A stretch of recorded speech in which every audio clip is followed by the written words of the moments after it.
Olá, olá, olá, olá, olá, boa noite. Tudo bem, gente? Deixa eu colocar aqui. Boa noite. Tudo bom? Deixa eu descer mais um pouquinho.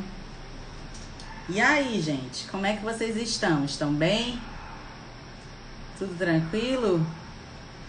Boa noite, Ana Virgínia. Gente, envia pro pessoal, tá? Envia essa live pro pessoal que vocês acham que teria interesse. Boa noite, Camila, Eduardo, Aline. Boa noite. Envia aí pro povo, coloca no aviãozinho. Sabrina. Tudo bom, gente? Como é que vocês estão? Estão bem? Então, hoje a gente vai ter uma live um pouquinho mais curta, não é uma live longa, meu Deus. Boa noite, meu amor. Boa noite, amém. Deus abençoe. A gente vai ter uma live um pouco mais curta, mas eu achei tão bom a gente fazer uma live para conversar sobre isso, né? Vocês estão me ouvindo bem? Estão me vendo? Estão me ouvindo? Tudo certo? Então, a gente vai falar um pouquinho hoje sobre essa dicotomia que a gente vê, né, dos professores cristãos inseridos em um mundo construtivista, socioconstrutivista, né? Os professores cristãos envolvidos numa pedagogia que nada tem de cristã, envolvidos numa pedagogia que tudo tem de secular e corrompida, e envolvidos numa forma de pensar e de ver educação extremamente danosa, extremamente prejudicial, né, para a alma do próprio professor, né? Na verdade, hoje eu não queria nem muito falar do aluno, da família, não. Eu queria falar do professor mesmo, né, da gente, né? Falar de quem está no chão da sala de aula, de quem ensina, né? Não de quem constrói conhecimento, porque o conhecimento não é construído, o conhecimento é transmitido, né? Nós temos várias e várias citações bíblicas, né, que nos indicam que não há construção do conhecimento. A gente tem transmissão de conhecimento. A gente tem na figura do professor a figura de um redentor, de uma pessoa que tira o outro de uma situação de profunda miséria intelectual, de profunda sequidão intelectual, e coloca essa pessoa em um outro patamar. Então eu queria falar hoje sobre o professor, sobre a minha profissão, né? Então, assim, eu queria, quando a gente fala de socioconstrutivismo, de construtivismo, eu queria começar, inclusive, indicando um livro para vocês, tá? Esse livro aqui, A Falácia Socioconstrutivista, tá? É um livro muito interessante, eu queria indicar a leitura, assim, coloca ele como prioridade na sua lista de leitura profissional, né? Porque, de fato, é uma necessidade a gente entender tudo isso, né?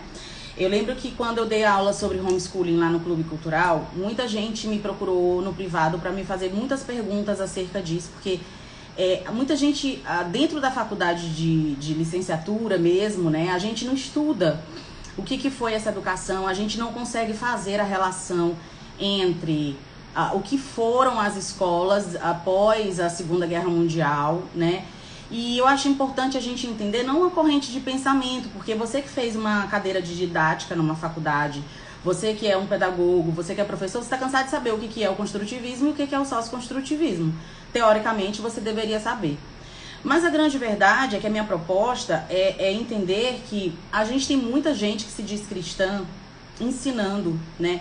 E hoje a gente tem um apelo muito grande para um retorno à educação clássica, para um retorno ao básico, né? Let's get back to the basics, né? Vamos voltar para o que é básico, né? E eu fico muito chocada quando eu vejo, às vezes, num post, às vezes em alguma coisa que eu coloco na internet, como a geração de professores de mais ou menos de pessoal de 2000 para cá, professor novinho de 21, 22 anos que está saindo agora da faculdade, não pegou essa fase de ter tido uma educação que ainda era um pouco, né, um pouco fônica, né? Não era completamente ainda socioconstrutivista, porque o socioconstrutivismo só se cria de fato no Brasil depois da ditadura militar, quando de fato o pessoal de esquerda, né, de educação de esquerda, entra nas faculdades, nos cursos de pedagogia, né, na disciplina de didática e nos cursos de licenciatura, e eles começam a adotar, porque os congressos, né, estavam pipocando na Europa, nos Estados Unidos, e eles começam a adotar todas essas perspectivas modernas de educação, achando o máximo, porque se tem uma coisa que a síndrome de vira-lata faz o brasileiro achar, é que tudo que é novo e que vem do estrangeiro é maravilhoso. Portanto, a gente precisa adotar, né? Pode ser bosta, mas se tá vindo de fora é bom. E se é novo, a gente quer, não é assim? Então, eu queria começar dizendo o seguinte, gente, vamos lá. A gente tem uma escola que tá em 2021, mas ela só se tornou de fato escola como a gente conhece no século XVIII, né? Mais precisamente na Prússia, né? Que estava sob a regência do Frederico Guilherme I. Então ali a compulsoriedade começa. Apesar de protestante, eu devo dizer que é inegável, queridos colegas protestantes, a participação de Lutero e de Calvino nesse processo de compulsoriedade da educação. Então, assim, até então, a gente... Claro, eu não vou polemizar aqui, tá? A minha ideia não é essa. A minha ideia é trazer, de fato, alguma reflexão sobre isso. Então, a gente tinha educação fundida com religião a Idade Média inteira. Na verdade, desde que o mundo é mundo e que a religião cristã conseguiu entrar dentro das sociedades e conseguiu formar as sociedades, né? A gente tem essa mistura, né? Educação misturada com religião. E aí, naquela Europa ali, Suíça, alemã, né, prussiana, ainda não tinha ainda o mesmo mapa de hoje, a gente tem essas correntes de reforma protestante influenciando diretamente os governos. Para quê? Para que a gente tirasse a educação da mão da Igreja Católica, para que a gente desse uma ampliada nisso. E, na minha visão, o grande erro foi tornar isso obrigatório.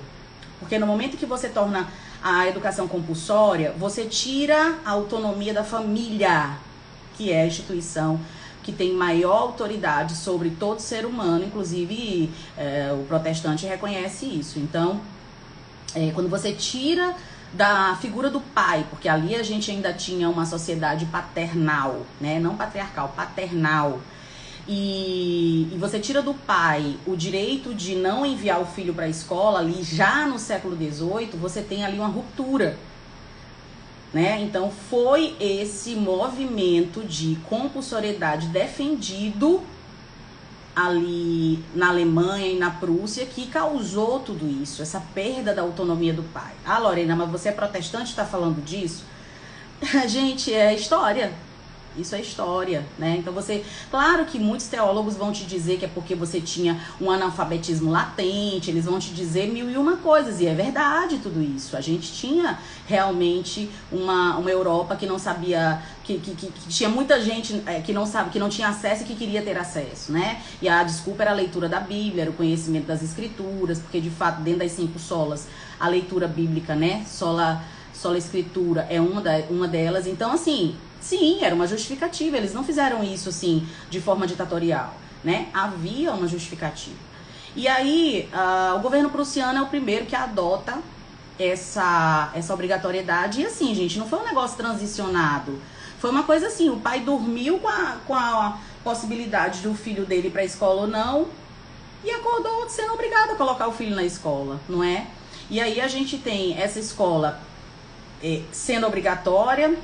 Revolução Francesa acontece, a França começa a destruir as escolas religiosas que havia, e a França também entra nessa mesma onda, porque aí a gente já tem o iluminismo, e o iluminismo se funde e vira aquela bagunça toda. Gente, a gente perde em 1717 a autonomia do pai sobre o filho em relação ao que o filho aprende. Eu vejo gente hoje lutando para que o seu filho tenha o direito de aprender o que o pai quer que ele aprenda. Isso é uma luta que vai durar muito tempo. Por quê? Porque essa autonomia foi perdida há 300 anos. Em 2017, nós completamos 300 anos da escola compulsória. Ou seja, o pai deixou de ser aquele que decide se o filho deve ou não estudar e se ele deve estudar, o que ele vai estudar. O pai perdeu essa autonomia. E essa autonomia, por conta desse despotismo que foi usado para instalar essa compulsoriedade, passou para o Estado. Então, gente, a educação não é uma questão mais familiar há 300 anos. Ela é uma questão estatal. E todos os governos que vêm após Frederico Guilherme I, até o Guilherme III, eles percebem que dá muito certo esse negócio de educação compulsória, porque você consegue não só controlar o que o cidadão é, você consegue controlar o que ele pensa. Porque através da instituição do currículo, o Estado podia tirar, como tem tirado há 300 anos, muita coisa que aconteceu que não é ensinada nas escolas. Então, a gente tem desde 1717 o mundo escolar sendo editado conforme o Estado quer. Entra monarca, entra ministro de educação, sai ministro de educação, a bel prazer. Então, a luta por essa retomada dessa autonomia do pai poder escolher o que o filho vai aprender e como ele vai aprender, se é em casa, se não é, se é com tutor, se não é, se é na escola, se não é, isso é uma coisa que vai levar um tempo. Porque o Estado não vai soltar essa corda só porque o Bolsonaro está eleito, só porque fulano está eleito. Não, isso é uma luta de gigantes do capitalismo. Porque a educação se tornou um grande gigante, né? Então, vamos voltar. Então, a gente tem... aí, vamos lá, século XVIII, né? No século XIX, a gente tem um suíço chamado Jean Piaget, que... biólogo, curioso, não podemos negar, um homem inteligente, começa a pesquisar acerca do comportamento humano. Ele é muito interessado em filosofia, é um grande estudioso de correntes filosóficas, é um grande pesquisador sobre isso. Ele começa a cunhar dentro desse ambiente dele de pesquisa e de curiosidade científica / filosófica, ele começa a cunhar uma série de pesquisas. Né? Faz pesquisa com criança. E aí, a essa altura, a Fundação Rockefeller já é um gigante de financiamento da educação. A Fundação Rockefeller do século XIX, entra o século XIX, e todo o século XIX fortalece seu poderio de alcance da educação. Então, a Fundação Rockefeller percebe esse suíço que depois vai para a França e monta toda uma estrutura educacional na França, né, baseada em tudo isso que ele concebe. E a Fundação Rockefeller resolve chamar o Piaget e diz: ei, vem cá, tô gostando do que você tá pesquisando. Eu vou te bancar agora para você desenvolver uma nova educação, porque o mundo tá precisando, né? Vamos lembrar que a Fundação Rockefeller não tinha nada a ver com o bem-estar das pessoas. A Fundação Rockefeller não tem interesse na melhoria da vida das pessoas, não tem interesse na felicidade das pessoas, não tem interesse em que elas cumpram a sua função social, não tem interesse em que elas sejam felizes tendo uma profissão. A Fundação Rockefeller quer trabalhadores para as suas empresas. Então, essa premissa e essa perspectiva de preparar pessoas para o mercado de trabalho e não mais para a vida intelectual, e não mais para agradar a Deus, e não mais para serem felizes, se encerra definitivamente. O Rockefeller joga uma pá de cal quando ele pega o Jean Piaget e banca a fundação de um instituto de pesquisa do Piaget lá em Genebra. Então, a gente tem no século XIX, Piaget recebendo quilos e quilos de dinheiro fácil para escrever rios e rios de trabalhos, para orientar como, a partir de então, a educação deveria ser pensada. Perceba, o Piaget, ele não propõe método. Construtivismo, gente, e depois, quem vem depois, um sócio-construtivismo, não é método. Quando eu vejo uma escola dizer, o meu método é o método construtivista, sócio-construtivista. Gente, o que é isso? O construtivismo e o sócio-construtivismo são correntes filosóficas. Eles não são métodos. Eles não têm um grupo de ações. O que é um método? O que define um método? Se você pegar toda a literatura disponível, com a Emília Ferreira, que é uma argentina, o próprio Piaget deixa isso claro. Não é um método. Ele não quer que as pessoas façam A, B, C e D. Ele não deixa escrito como é que é para fazer. Ele deixa ideias. É uma corrente filosófica. É uma corrente de pensamento. Então, se a escola do seu filho diz que adota o método socioconstrutivista ou construtivista, foge. Porque não é método. É uma filosofia.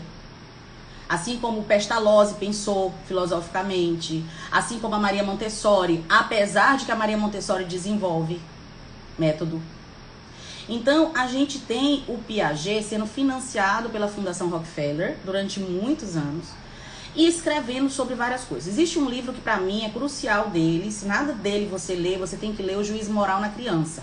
É um livro fantástico para quem quer desmascarar essa palhaçada que é o construtivismo. Então vamos lá, quais são as premissas básicas que a gente tem no construtivismo? A primeira delas, o conhecimento é construído. E ele é construído calcado em quê? No ideal de que o homem nasce bom e a sociedade é que o corrompe. Ou seja, o construtivismo é russoniano. Então, para Piaget, ele adota a premissa de bondade inata da criança. A criança nasce boa, a criança nasce uma tábua em branco. A criança nasce inocente, a criança não tem maldade. Embora, como estudioso, ele soubesse das fases da infância. Ele propõe que se deixe a criança livre, usufruindo da sua autonomia. Ou seja, na visão dele, a criança tem autonomia para decidir o que ela quer e deseja aprender. O desejo da criança, mesmo na mais tenra idade, é levado em consideração para o pensamento filosófico dele. E aí, como que isso se choca com uma visão antes aplicada cristã de educação, né? A Bíblia diz em Provérbios 22, ensina a criança no caminho em que ela deve andar. Vou voltar à frase. Provérbios 22, se não me engano, 22, 6. Ensina, é imperativa a frase. Ensina, é uma ordem. A criança no caminho em que ela deve andar. Então, bem aí nessa frase de Provérbios, eu já vejo duas quebras e dois rompimentos entre a possibilidade do uso cristão do construtivismo. O primeiro deles é o fato de você ter a ordem de ensinar a criança. A criança não vai solta, livre, aprender. O conhecimento é guiado. Todo conhecimento é guiado. Ah, mas eu aprendi isso aí, eu nem me lembro. Mas você foi guiado. Não existe conhecimento por osmose, gente. Conhecimento, ele é algo que é como se fosse um caminho que é percorrido. E ele é percorrido com base no que você viu, ouviu, tá? Ele não é percorrido à toa. Tô falando de gente que tem as faculdades mentais normais. Então, a criança não vai ser deixada a bel prazer para que ela desenvolva de acordo com a sua maturidade a aprendizagem. Isso não vai acontecer, como não tem acontecido. De tanto a gente deixar os nossos alunos livres para aprender no tempo deles, eles não estão tendo tempo nenhum de aprender, porque nunca chega esse tempo deles de aprender, porque não estão aprendendo. Então ensina a criança, ensina, mostra para ela.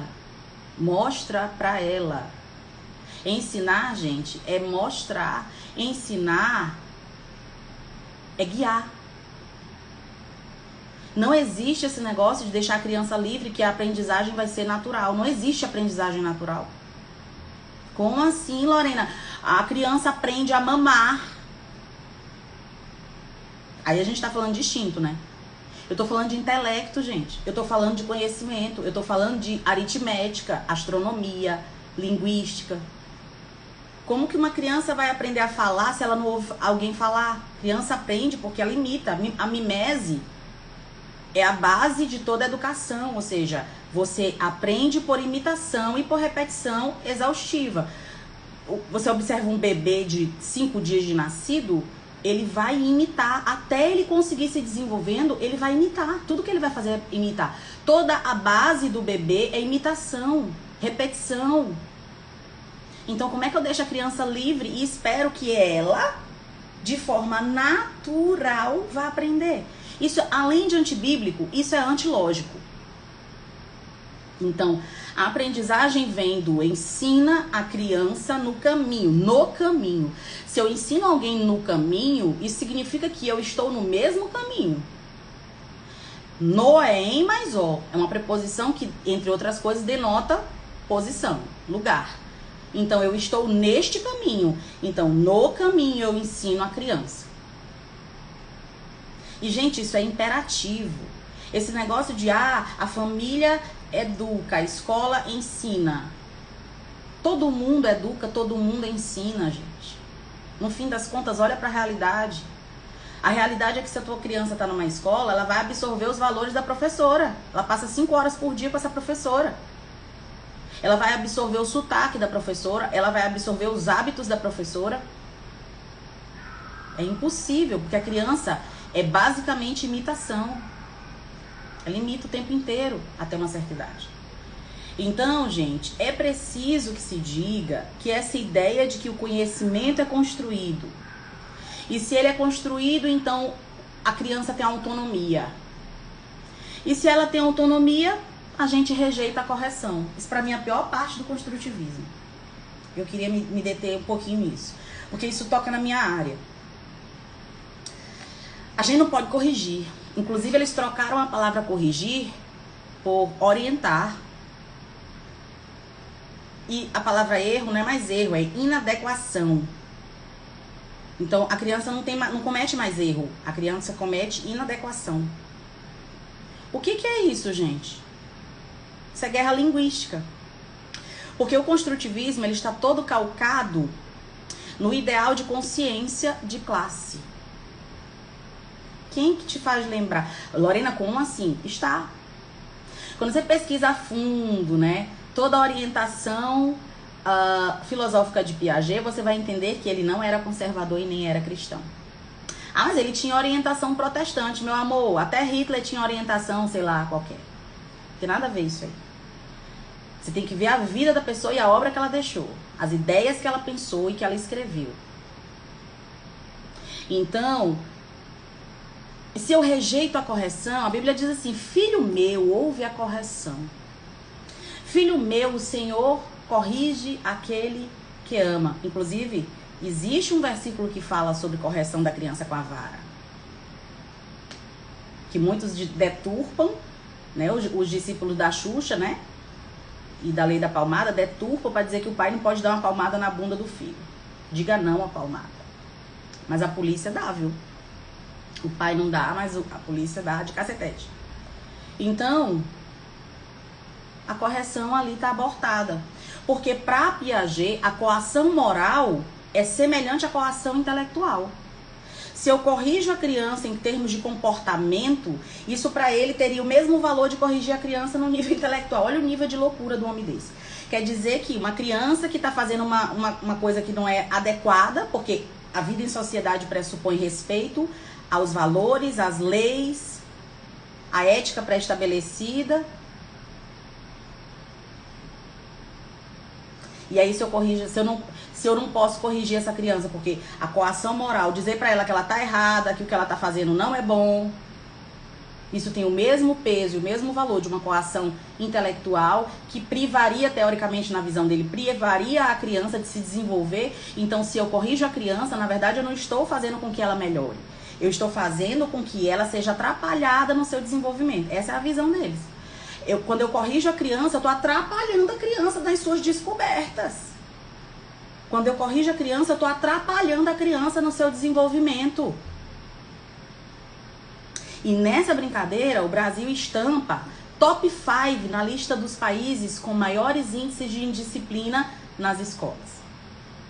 E perceba, isso não é uma coisa que já começa no construtivismo. Isso só ganha um fôlego depois dos anos 70, com o socioconstrutivismo sendo despejado nos cursos de pedagogia. As professoras dos cursos de pedagogia, gente, tem pavor de corrigir uma criança. E assim, hoje isso é uma coisa tão assim que o pai entra na justiça, né? Quando a criança dele é corrigida. E a escola pede desculpa quando a criança é corrigida.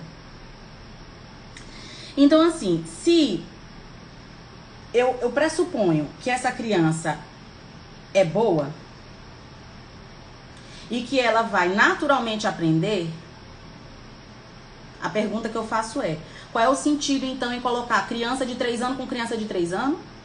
Criança de 5 anos com criança de 5 anos? Ah, não, porque existem etapas da aprendizagem.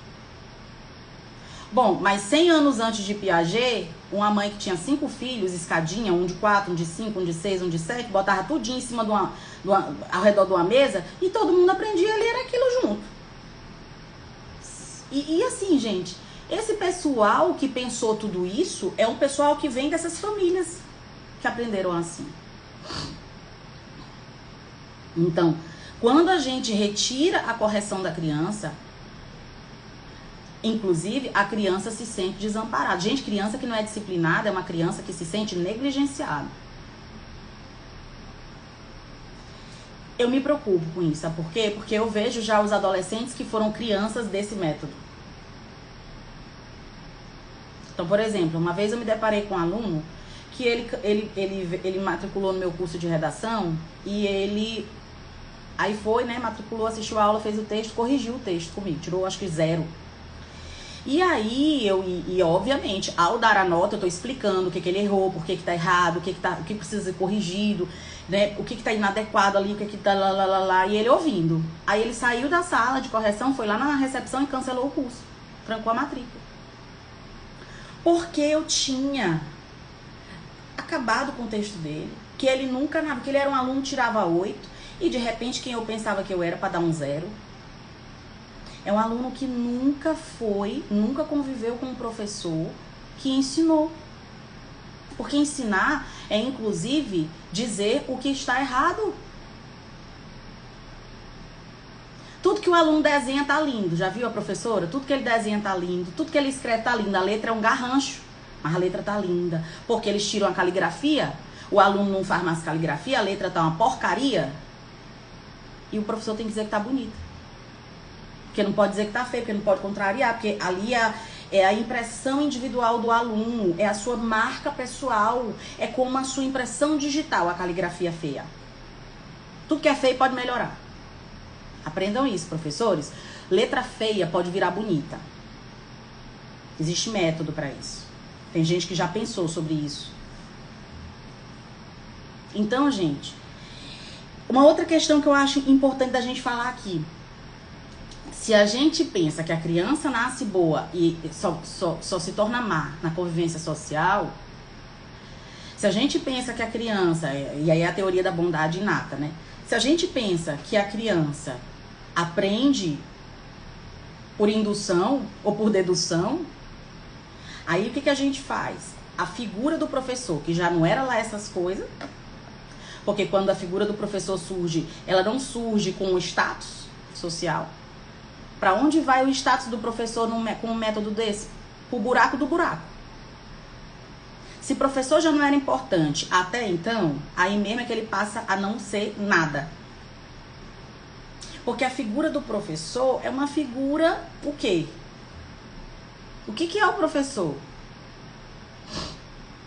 O professor é um step? O professor é o quê, gente?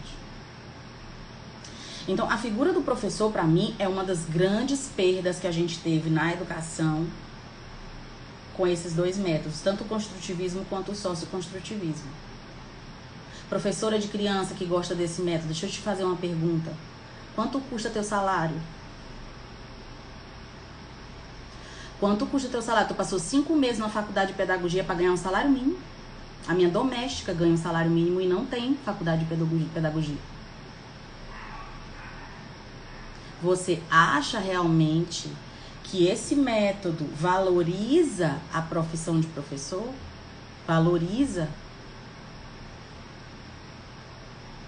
Então, a desvalorização da classe professora foi um negócio devastador. Devastador. Porque, primeiro, o professor não tinha tanto status financeiro, mas ele tinha status social. Porque o professor, ele era uma figura de conhecimento.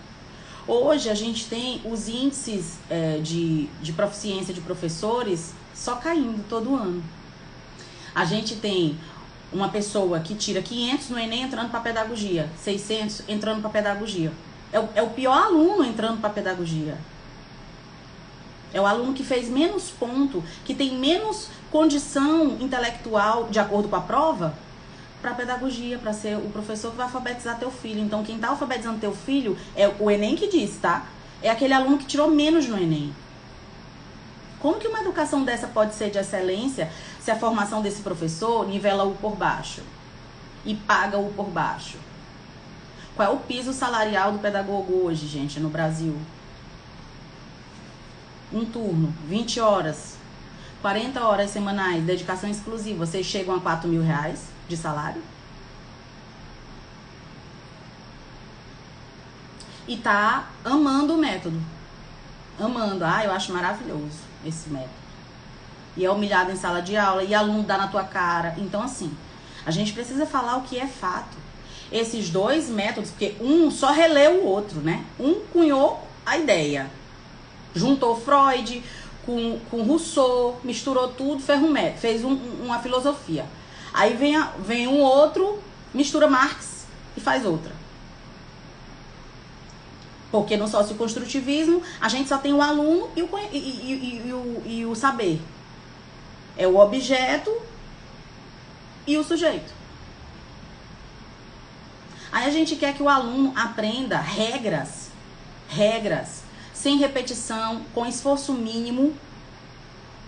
Não vai rolar, gente, não vai rolar. E mais o professor cristão metido nisso tudo, sem um pingo de peso na consciência. Ah, Lorena, mas como é que a gente faz? Porque a gente tem que trabalhar. E o sistema tá aí, é isso aí. O que a gente pode fazer? Você já pensou se toda pedagoga cristã assumisse o seu posto de pedagoga cristã dentro desse sistema, ele acabava em 1 ano? Que o que eu mais conheço é pedagoga cristã. Boa parte das professoras de criança que eu conheço são cristãs, evangélicas, católicas. Mas se você perguntar se ela conhece o Ratio Studiorum, ela não conhece. Se você perguntar o que ela acha da pedagogia proposta por Santo Agostinho, ela não conhece. Se você perguntar a ela sobre Júlio Spaiol, ela não conhece. Se você perguntar sobre Northrop Frye para uma professora de língua portuguesa, ela não conhece. Se você perguntar de Mortimer Adler, ela não conhece. E nada disso, gente, vai cair do céu ou vai estar na ementa da pedagogia ou da licenciatura da federal. Tem que ser por fora. Então, eu lembro que nessa semana agora, eu indiquei pra vocês esse livro aqui. O que estão ensinando aos nossos filhos, tá? É um livro do professor Solano Portela. Eu particularmente, assim, é um livro que muita gente critica dizendo, mas ele apresenta um cenário catastrófico e ele não dá solução. No finalzinho do livro, gente, ele meio que dá sim, ele fala algumas coisas interessantes, ele mostra como a gente pode adotar um posicionamento, porque no fim das contas, não tem como a gente combater um sistema inteiro de educação como ele está e vem de 300 anos, se não for de fato assumindo um posicionamento individual e um comprometimento individual. Não dá para esperar pelo grupo e nem pela escola. Não dá. E eu vou dizer uma coisa para vocês, tá? Eu vou dizer uma coisa agora, citando o meu exemplo, porque que eu saí do sistema. Eu era uma professora eu sou formada em letras, eu era uma professora desconhecida. Fiquei mais conhecida porque me casei com um professor que já era conhecido, né? Então eu fiquei famosa por causa de Antônio. Se bem que hoje eu sou mais famosa que ele, né? Lógico. Mas assim, eu fiquei conhecida por conta disso, porque eu era mulher do Antônio Mendonça, que já era conhecido, porque é um excelente professor, é um dos grandes nomes, né, da área. Mas eu trabalhei nas grandes escolas de São Luís, em todas elas o método era socioconstrutivismo. E em todas elas, eu não apliquei o socioconstrutivismo como ideia de educação. A minha ideia de educação, gente, sempre foi uma ideia de educação integral. Então, quando um aluno dentro desse sistema de socioconstrutivismo, que só prepara médico, advogado, engenheiro, o resto é resto, não tem serventia, não tem valor, vinha me perguntar, eu quero fazer música. Faça. Você quer viver de música? Sabe quanto um músico ganha? Vai ser feliz sendo músico? Você é bom músico? Algumas coordenadoras ficavam assim, passadas comigo. Lorena, tu não tem que dizer isso, porque o aluno vai questionar. Eu digo, meu amigo, ele só me fez uma pergunta. Uma outra coisa, enquanto todas as minhas colegas de língua portuguesa, dentro do sistema lá de livros que vinha lá, não sei da onde, né, caríssimo, diziam, você não pode usar caneta vermelha para corrigir. Gente, até por isso eu passei. Eu sempre usei caneta vermelha para corrigir. Sempre usei e vou continuar usando. Mas isso foi abolido, tá? Os sistemas de ensino hoje, eles aboliram a questão da caneta vermelha. Por quê? Porque traumatiza. A criança, o adolescente, ele fica traumatizado, porque como ele erra muito, a folha dele fica toda vermelha. E a cor vermelha traumatiza, ele pensa que ele não sabe nada. Eu ouvi isso numa reunião de professores, uma vez. Uma coordenadora disse, olha, ela deu caneta pra gente e falou assim, a gente não vai mais usar caneta vermelha. Eu falei, por quê? Não, porque veio uma orientação lá, não sei da onde do sistema, que tem uma pesquisa, uma estudiosa, não sei de quando, não sei da faculdade lá das Flores, que constatou um dano psicológico nos alunos por conta do uso da caneta vermelha. Eu falei, como é, menina? Como é, menina? O aluno tá magoadinho porque a caneta é vermelha e ele não quer encarar que ele tá semi-analfabeto? Como assim? Tarsila foi corrigida por mim. Que cor era a caneta, Tarsila? Diz aí pro povo que cor era a caneta. E eu sou tão doida que nessa época eu comecei a usar isso aqui, ó. Sabe o que é isso aqui? Eu não me conformei só com vermelho, não. Botei todas as cores. Todas as cores. Sabe o que eles fizeram? Nada. Sabe eles me demitiram? Não. Sabe por que não? Por 2 motivos. Porque eu sou foda, de boa. Aluno que cai na minha mão passa a escrever. Ou ele escreve, ele não escapa. Eu dava resultado pra escola. E aí, eu era indigesta, mas eu aparecia. Entendeu? Professor foda desce na garganta do dono da escola. Entendeu? Como é que um professor cristão pode não se dobrar ao construtivismo ou ao socioconstrutivismo, se tornando um professor foda? Fodástico. Entendeu? Tu é tão bom que ninguém vai falar nada. Vai torcer o nariz quando tu virar as costas. Entenderam? E assim, gente, eu consegui sobreviver no sistema socioconstrutivista no qual eu vivi durante quase 10 anos. Então não venha me dizer, professor, que você comprar um livro de R$4 de caligrafia e dar de presente pro seu aluno, eu não posso porque na minha escola eles não adotam. Foda-se, você compra e dá. Vocês têm noção da quantidade de caligrafias que eu já dei na minha vida? Nesses anos de profissão, eu ainda não comprei esse ano, que ainda não voltou presencial. Na hora que voltar o presencial, eu vou comprar minhas caligrafias pra dar. Até hoje eu dou caligrafia pra marmanjo de 18 anos, barbado. Não vou corrigir. Mas, Lorena, não vou corrigir, passar limpo. Eu não sou obrigada a decifrar. Eu não sou paga pra decifrar. Pergunta se eles não vão passar limpo pra corrigir. E pergunta qual foi a nota deles no Enem por causa dessa minha chatice. Você tem que se impor e vencer o sistema sendo bom. Meu bem, não se vence o sistema fazendo mimimi, fazendo protesto. Não, se vence o sistema ensinando. Você vence o sistema socioconstrutivista aplicando tudo o que você sabe de educação e ensinando. Então, se você é o professor alfabetizador, O método não é o fônico, tá? Mas eu vou aplicar aqui na minha sala. E eles vão ser alfabetizados mais do que os das outras. Quer apostar? Faz uma aposta no fim do ano. Se os alunos das outras vão estar lendo como os seus, que está usando o método fônico. Compra isso. Ser professor é de fato vocação. Então, gente, o bom professor não sofre. Tem gente que diz assim, mas tu não sofre hoje porque tu tem teu curso. Tu sabe quantos anos tem meu curso? 6 anos. Só isso. Antes disso, eu era empregada dos outros. Mas por onde eu passei, a escola era primeiro lugar no Enem, os alunos se destacavam nas Olimpíadas de Redação. Não é porque não é meu que não vai ser bom, eu vou fazer o meu melhor. Ele pode até não gostar de mim porque eu sou conservadora, mas ele vai poder dizer que eu não sei não. E nem vai poder dizer que não aprendeu. Então, gente, o socioconstrutivismo é a ideia marxista construtivista. É diluída. Então você não pode magoar um aluno. Tem professor que diz, é preconceito linguístico. Preconceito linguístico é meu ovo. Tem que falar português claro e escrever com a norma culta. Entendeu? Negócio de preconceito linguístico lá na casa da tua nega. Aqui não. Ai, que preconceituosa. Dane-se.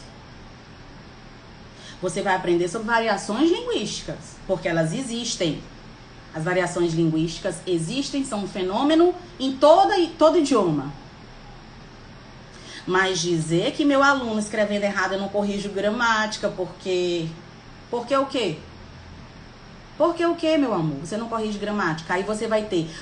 Daqui um tempo o aluno tá na rede social fazendo um post, escrevendo tudo errado e tu diz, foi meu aluno. Oh, que orgulho. Eu tenho pavor de aluno escrevendo errado, mandando mensagem pra mim pública. Tu foi meu aluno, tu não aprendeu a escrever isso errado. Então, a gente precisa, como professor cristão, entender que a nossa cosmovisão não fica na rua quando a gente veste a farda e entra na escola. A nossa cosmovisão cristã de que há um Criador e nós somos criaturas e que aquela criança é uma pecadorazinha. Aquela criança de 4 anos é uma pecadorazinha, que já tem tendência, sim, pro mal, que já peca. Lorena, que coisa. Que coisa o quê, gente? Criança não é santa, não. Criança não é santa, não. Como a gente diz, não. Criança faz coisa errada. Tem que ser corrigida. Por que a Bíblia fala tanto em correção? O Senhor corrige a quem ama. A base da educação é o amor. E o amor é correção. Então, eu não vou transmitir conhecimento. Se você não vai, quem vai, meu amor? Uma outra coisa pra gente ir encerrando e amarrando isso, que já tem 40 minutos. Olha como o pessoal de esquerda é contraditório. Uma das grandes discussões que se tem hoje no mundo é criança e sexualidade. Criança e sexualidade. Tem que ter educação sexual para menino de 6 anos. Educação sexual para menino de 4 anos. Educação sexual para creche. Criança de 1 ano e pouco. Né?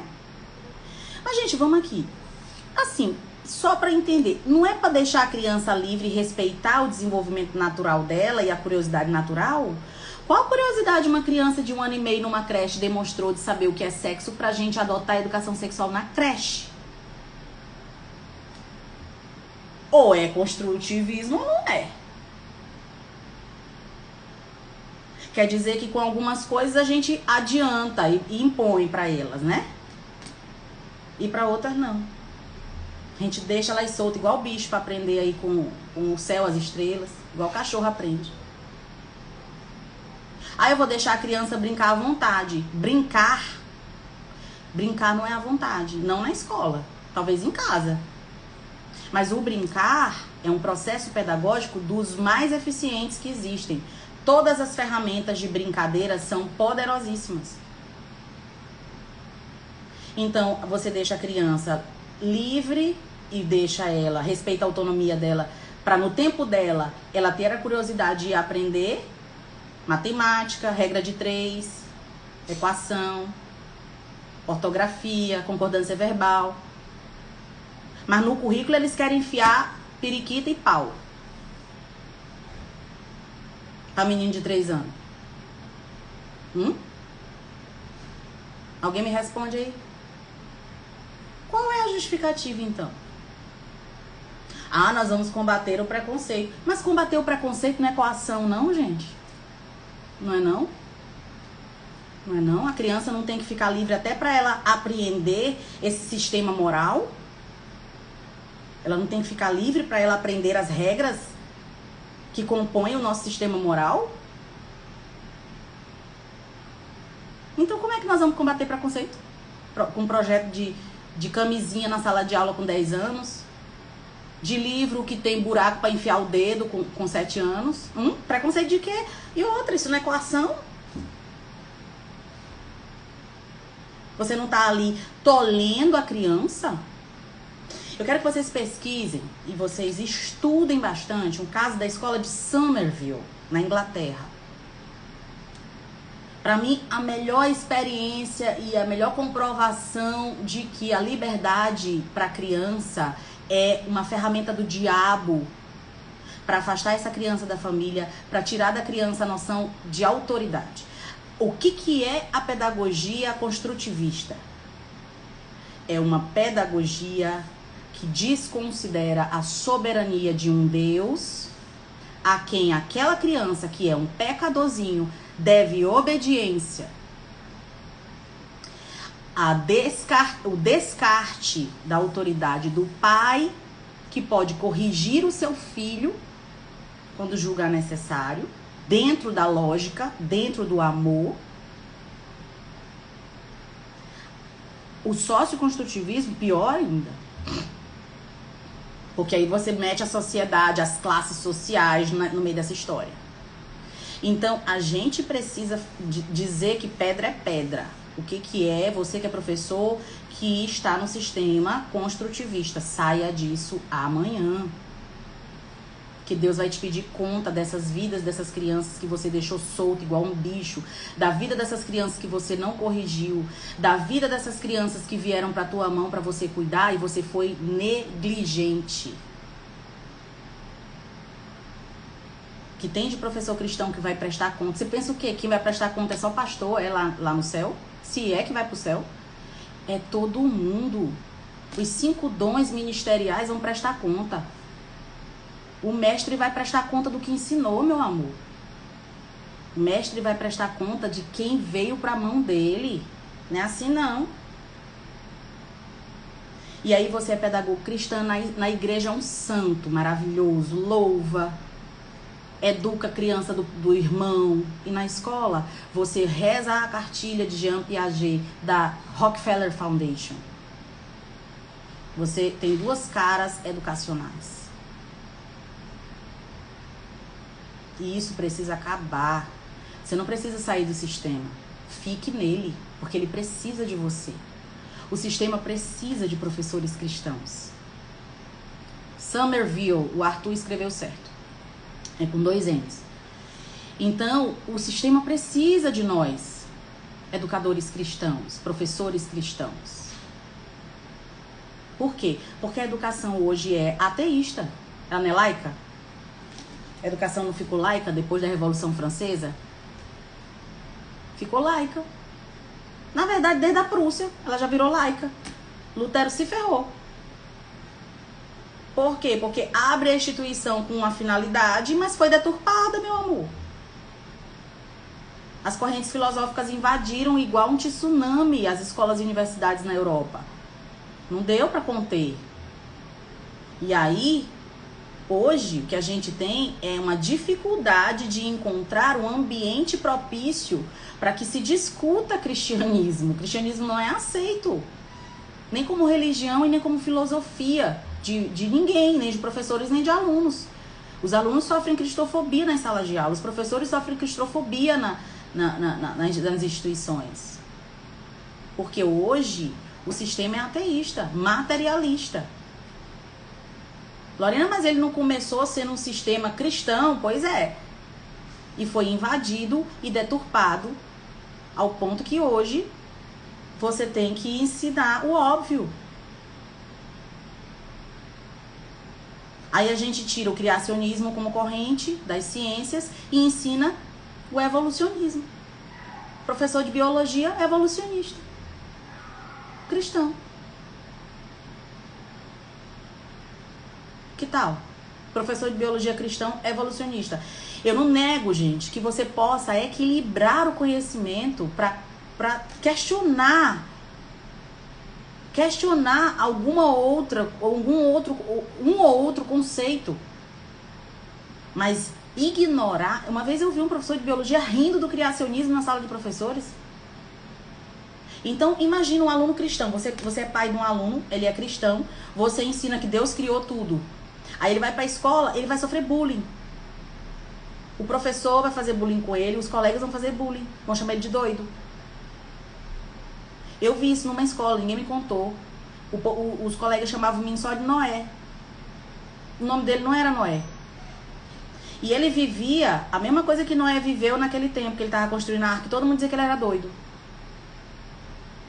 Entendeu? Então o aluno não pode fazer um questionamento sobre criacionismo. Existem escolas que proíbem no currículo. O criacionismo não é nem levantado como uma possibilidade. A Lorena, mas é uma abstração. E toda filosofia é o quê, gente?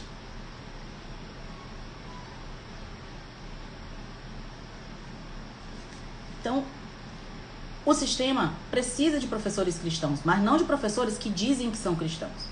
O sistema precisa de professores cristãos assumindo uma cosmovisão cristã, bíblica, porque tem muito professor cristão que é cristão, mas não diz que a Bíblia não é Bíblia, não existe, não é livro. Essa semana um aluno me perguntou assim: Lorena, posso usar alguma coisa da Bíblia na redação? Eu falei: o quê? Não, só se eu posso usar. Não, depende. O que tu vai usar? Onde? Pra quê? O que tu vai usar? Não, porque uma professora minha uma vez disse que não podia. Sim, ela não podia o quê? O que você queria usar? Depende. Quer dizer, o professor já corta. O aluno não tem nem como ele formular. Ele já é cortado, assim, as asinhas dele são cortadas assim já na hora que abre para voar. A Bíblia é o livro sagrado da maior religião do mundo. De uma das maiores religiões do mundo, da maior do Brasil. O Pentateuco, a Torá, o Alcorão. Eu já vi alunos usar o Alcorão na redação. O Alcorão embasa o comportamento do muçulmano. Então, se o muçulmano comete um comportamento, pratica um comportamento, adota um comportamento, ele adotou porque ele leu naquele livro. Por que eu não posso citar o Alcorão? Então, assim, eu vejo muito absurdo. E aí tu vai na rede social do professor, ele é evangélico. Pastor. Menino, outro dia eu vi um professor, um aluno me mandou um professor, pastor, esculhambando Lutero. Eu digo, mas como é isso? O senhor é pastor e tá esculhambando Lutero? Não é melhor o senhor voltar não pra igreja católica? Como é isso aí? Então, o ateísmo se tornou a base da educação, mas isso não nos impede de, nas práticas, adotarmos a nossa cosmovisão cristã. Eu adoto a cosmovisão cristã. Meu aluno sabe que eu sou cristã. Meu aluno sabe que eu sou conservadora. Embora eu respeite que ele possa não ser, e eu o trate bem, porque é meu dever, eu sou uma professora cristã. E quando eu entro na sala de aula, eu sou professora cristã. Contra o aborto. Num debate de aborto, eu vou sempre dizer para o meu aluno, seja contra. Ele pode ser a favor? Pode. Mas qual é a minha posição para dizer para ele? Seja contra. Por isso.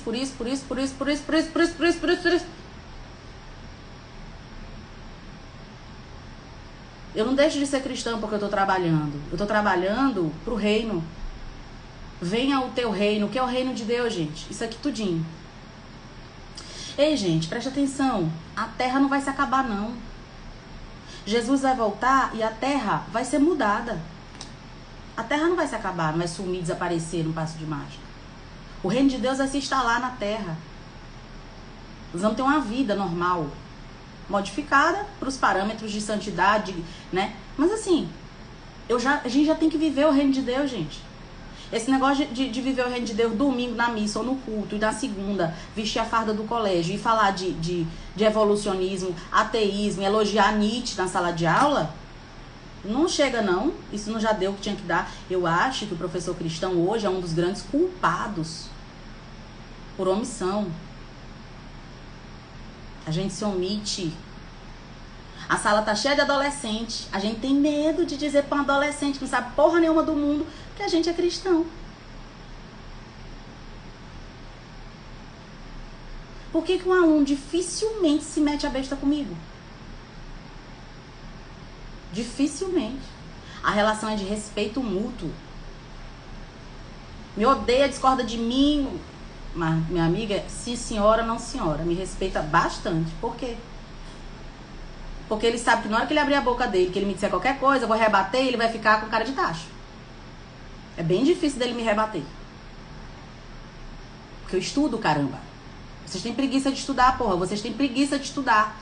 Vocês têm preguiça. Vocês leram que livro essa semana? Professor é pra ler todo dia. Vocês são preguiçosos. Vocês acham que fizeram pedagogia e acabou ali. Aquilo ali é uma bosta que vocês fizeram. Um canudinho que não serve de merda nenhuma. Vocês não conhecem um pedagogo que preste. Qual é o pedagogo que vocês conhecem que presta? Que tem alguma coisa que preste pra ensinar. Que vocês aprenderam na pedagogia. Nenhum. E não tá lendo por fora, não. Tá despreocupado. Procure estudar. Vocês têm preguiça. Admite que tem preguiça e muda de comportamento enquanto é tempo. E por que não ganha mais? Porque não tem mais resultado. E por que não tem mais resultado? Porque é medíocre. Não ensina algo de valor pro aluno. Porque na hora que tu ensina algo de valor, ele te paga o que tu pedir. Por que meu curso é o mais caro da cidade? Porque eu valho.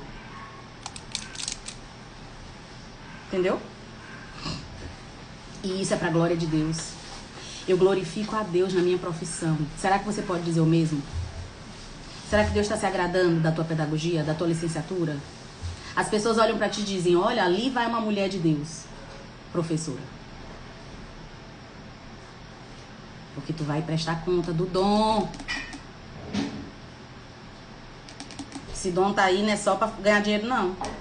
Eu tô aqui de graça, não tô? O dom é pra todos. De graça recebeste, de graça dai. Aí quando tu tem que comer, tem uma parte que tu cobra. Tu vai prestar conta daqui tu cobra e daqui tu dá. Entendeu? Acorda. Ainda dá pra acordar. Tá bom? Eu vou finalizando por aqui. Tenho 57 minutos. Sempre termino com bronca, né? Profeta é uma bênção. Ele ensina, depois ele castiga. Tá bom? Então, gente, é isso. Era isso que eu tinha pra dizer. Disse tudo que eu queria, tá bom? E vou tentar salvar aqui. Vamos ver se o Instagram deixa eu salvar. Depois vocês podem rever. Qualquer coisa, interajam aí pelo direct. Me ajudem. Curtam, compartilhem, que o Instagram tá me acabando aqui no alcance.